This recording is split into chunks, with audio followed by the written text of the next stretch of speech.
Madam Speaker, I come to the floor on April 2nd to tell my Republican colleagues that they had 3 months to craft an immigration policy before the July 4th recess. At the time, there was still hope that sensible Republicans would see that their existence as a national party depended on getting immigration issue resolved. I came back to this well almost every week to remind my Republican colleagues that time was running out. With the nation gripped by a World Cup fever, let me give you a visual representation of my message for the last 3 months. I gave Republicans a yellow card to put them on warning if they failed to act on immigration. If they failed to act, they would be out of the game. Having met with the President in March, I knew he was prepared to give Republicans time to craft an immigration reform bill. But if they failed to take action, I knew the President intended to use his pen and pad to save families at risk of being deported. But let's review where we stand 3 months after I gave you the first warning. A year ago this Friday marks the 1-year anniversary of passage of the bipartisan Senate immigration bill that passed with 68 votes in the Senate.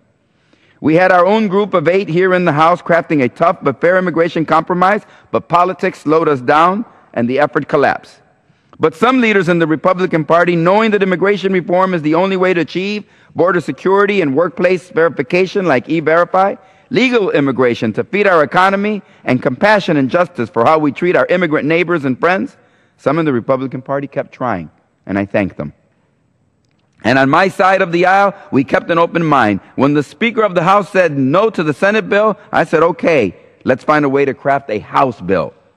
When Republicans said no to a conference, I said, we will find a way to make it work if that's what it needs to be done.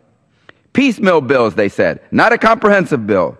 I said, we'll work with you. No direct path to citizenship for most immigrants. Well, we didn't like it, but we kept talking. No one tried harder than I did to keep the two parties talking about how to move forward on immigration. There are members of the House Republican Conference who need immigration reform politically, others who want it because it restores law and order, and others for reasons deeply grounded in their conservative philosophy. Still others in the Republican Conference are fighting for reform out of a sense of compassion and doing the right thing, as my friend Diaz-Balart from Florida has. But months passed, and Republicans turned their backs on their own members, turned their backs on the American people, turned their backs on business community, on Latino and Asian voters, and on those trying to save the Republican Party from itself. You know, Madam Speaker, I kept hoping the better angels in the Republican Party would tap down the irrational and angry angels blocking reform the American people want and deserve. And then the last straw. As violence and poverty and gangs drive families out of Central America, I see Republican members of Congress and their allies in talk radio and TV taking advantage of a humanitarian crisis to score cheap political points. In a few hours, the Judiciary Committee, which has done nothing to help move the Republican Party and the Congress forward on immigration, will hold a hearing on what it calls administration-made disaster on the U.S.-Mexico border. I gave you the warning 3 months ago, and now I have no other choice. You're done. You're done. Leave the field. Too many flagrant offenses and unfair attacks and too little action. You're out. Hit the showers. It's the red card. First of all, your chance to play a role in how immigration and deportation policies are carried out this year is over. Having been given ample time and space to craft legislation, you failed. The President now has no other choice but to act within existing law to ensure that our deportation policies are humane, that due process rights are protected, that detention conditions are as they should be, and most importantly, that the people we are deporting are detriments to our communities, not assets to our families, economy, and society. And I think we all know that you are out when it comes to the White House.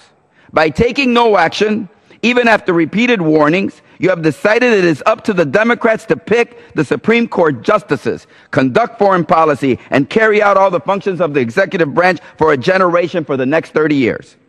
The Republican presidential nominee, whoever he or she may be, will enter the race with an electoral college deficit they cannot make up. Republicans in the House simply have no answer when it comes to immigration reform, and Republicans have failed America and failed themselves. Mr. Speaker, it is now time for the President to act. The gentleman.